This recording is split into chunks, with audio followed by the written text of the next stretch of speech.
Вьюга во поле завыла, ой, люто, люто, люто. На свидание, наверное, не торопится никто. Ой, снег, снежок, белая метелица, под окном дружок, что-то мне не верится. Бьет по стеклам, бьет по крыше, бьет по каменной трубе. Не глухая, слышу, слышу, мне самой не по себе.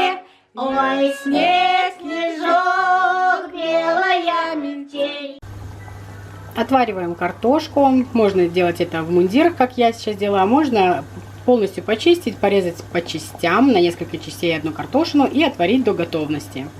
Пока варится картошка, займемся фаршем. Здесь у меня 400 грамм свиного фарша. Он смешан с куриным. Это же может быть говядина, баранина, в общем, как вам нравится и что хотите.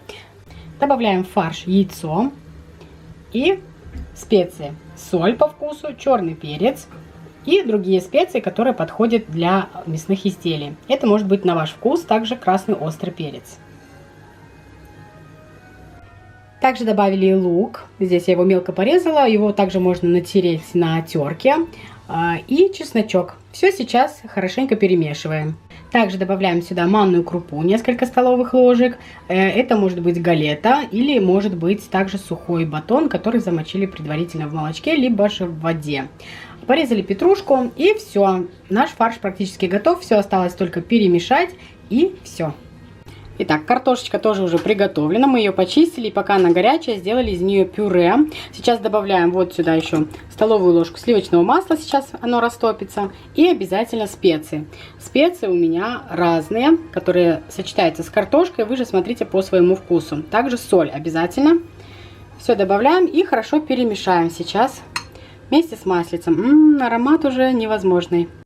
Когда все перемешали, картошка уже немножко остыла. Она не должна быть горячая, потому что нам нужно добавить яйцо. Если будет картошка очень горячая, яйцо сварится. Поэтому немножко подождите, чтобы просто тепленькое пюре, и тогда смело добавляйте яйцо. Все хорошенько размешиваем, и наше пюре также готово. Следующее. С помощью ручек берем, делаем из пюре лепешечку и потом делаем в ней вот такое углубление, то есть такое гнездышко. Выкладываем в противень, где в общем будете выпекать. И следующее, что нам нужно, это наш фарш. Сделали котлетки и положили их в эти гнездышки. Можно немножечко приплюснуть, чтобы они хорошо соединились с пюре, а можно оставить, как вам больше нравится.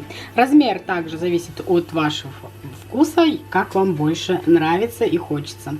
Побольше, поменьше, сделайте гнездышки поменьше, и, соответственно, котлетки тоже будут меньше. Все, сейчас готовим соус. Духовка уже включена. Берем водичку и добавляем в нее томатную пасту. Это может быть острая томатная паста, если вы любите остренькое, либо же обычная томатная паста с сахаром. В смысле такая кисло-сладенькая, я имела в виду. Вот. Добавляем несколько ложек. Можно посолить, если она у вас не соленая, но обычно она нормальная по соли, поэтому можете соль не добавлять. Все. Сейчас хорошенько размешали и выливаем наши гнездышки.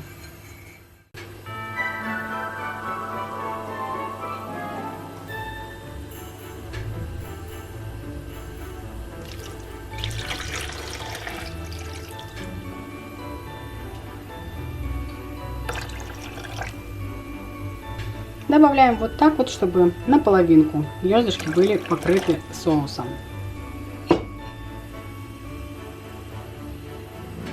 Красота!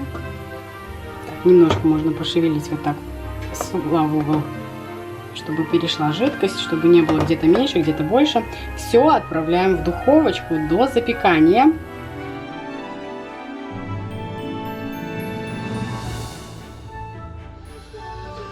Итак, минимальненько подготовились.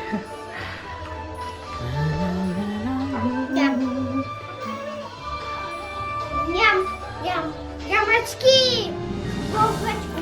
Мамочку!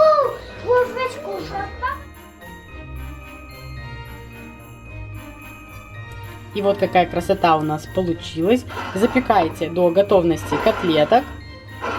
И потом, как обычно, посыпаем за 5 минут сыром. И еще где-то 5 минут держим. Смотрите, невероятно красиво и просто. То же самое пюре с котлетой, но в гораздо такой более презентабельной форме. Поэтому обязательно готовьте, не пожалеете.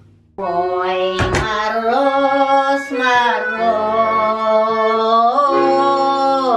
не морозь меня, не морозь меня, моего коня. Не морозь меня, моего коня, моего коня, белогривого,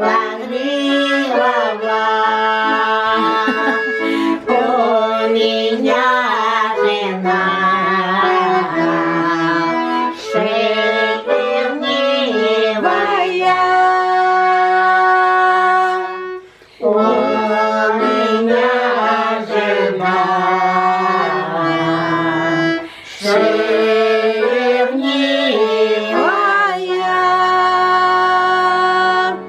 Я приду домой на закате дня,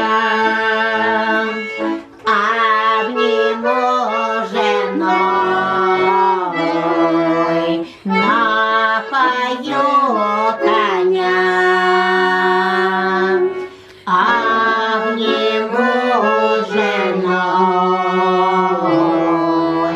напою коня.